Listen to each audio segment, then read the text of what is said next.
जय हिंद दोस्तों। आज हम आप लोगों के सामने इतिहास विषय से लेकर आए हैं पॉइंट। प्राचीन इतिहास एंशिएंट हिस्ट्री का पहला टॉपिक होगा पाषाण काल, स्टोन एज। इसके इसके ऊपर हम प्रश्न देखेंगे और जानते हैं कि ये प्रश्न जो है परीक्षाओं में बार बार पूछे गए हैं। तो पहले देखेंगे पाषाण युग से स्टोन एज से कि पहला प्रश्न है, इनमें से कौन सा पाषाण युग स्टोन एज के 3 प्रमुख कालों के अंतर्गत नहीं आता है? तो नहीं आता है, कौन सा नहीं आता है? सी, ताम्र पाषाण काल। इसके ऊपर इसको डिटेल में जानेंगे कि क्या होता है। पाषाण युग में मनुष्य पत्थर के औजारों का उपयोग करता था। पाषाण युग के 3 चरण पूरा पाषाण काल, मध्य पाषाण काल तथा नव पाषाण है। ताम्र पाषाण युग नव पाषाण युग के बाद आरंभ हुआ, जिसमें मनुष्य तांबे के औजारों का उपयोग करने लगा। लगभग 5000 ईसा पूर्व में मनुष्य ने प्रथम तांबा धातु का प्रयोग किया था। आगे देखेंगे प्रश्न। दूसरा प्रश्न होगा कि भीमबेटका की गुफाओं की खोज कब की हुई थी? दूसरा प्रश्न है कि भीमबेटका की गुफाओं की खोज कब हुई थी? तो कब हुई थी?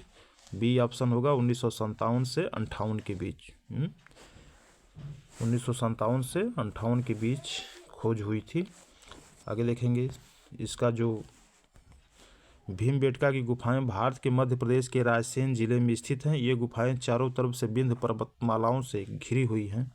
यह एक पुरापाषाणिक गुफावास है जिसकी निरंतरता मध्य ऐतिहासिक काल तक रही। इसकी खोज डॉक्टर विष्णु श्रीधर वाकड़कर द्वारा 1957 से 58 में की गई।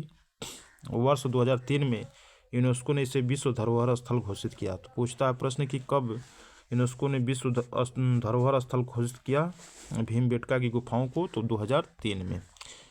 आगे देखेंगे तीसरा प्रश्न। यदि हमारा ये सेशन पसंद आ रहा है तो हमारे चैनल को लाइक कीजिए, सब्सक्राइब कीजिए और शेयर कीजिए अधिक से अधिक। आगे देखेंगे तीसरा प्रश्न। तीसरा प्रश्न देखेंगे हम लोग। तीसरा प्रश्न होगा कि भीमबेटका की शैलाश्रय निम्नलिखित में से किसके लिए प्रसिद्ध है? तो पहला दिया है तो किसके लिए प्रसिद्ध है? तो ये किसके लिए प्रसिद्ध है? तो हम जानते हैं कि भारतीय उपमहाद्वीप पर मानव जीवन के प्राचीनतम चिन्हों की वजह से ये प्रसिद्ध है।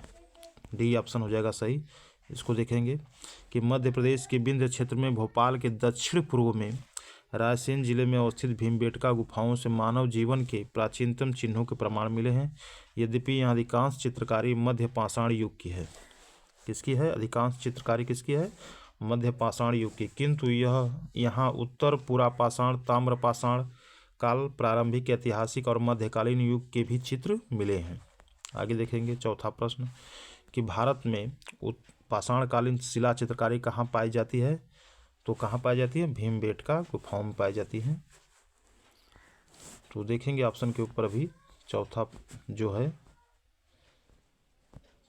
भीमबेटका भारत के मध्य प्रदेश प्रांत के रायसेन जिले में स्थित एक पुरापाषाणिक आवासीय पुरास्थल है जहाँ पर पाषाणकालीन शिला चित्रकारी पाई जाती है।